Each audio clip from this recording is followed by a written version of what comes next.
di Kabupaten Goa, Sulawesi Selatan. Diduga saudara pelaku memperkosa anjing peliharanya sendiri karena istrinya sedang hamil.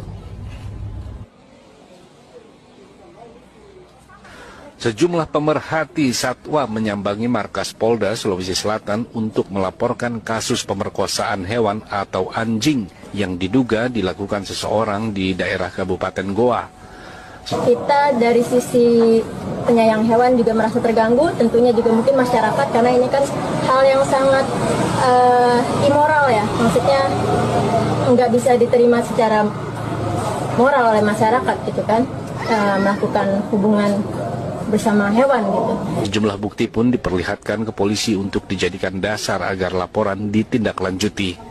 Diharapkan polisi bisa membongkar dan menangkap pelaku yang bisa dijerat dengan 2 pasal, yakni tentang pemerkosaan dan penyiksaan binatang. Yang diduga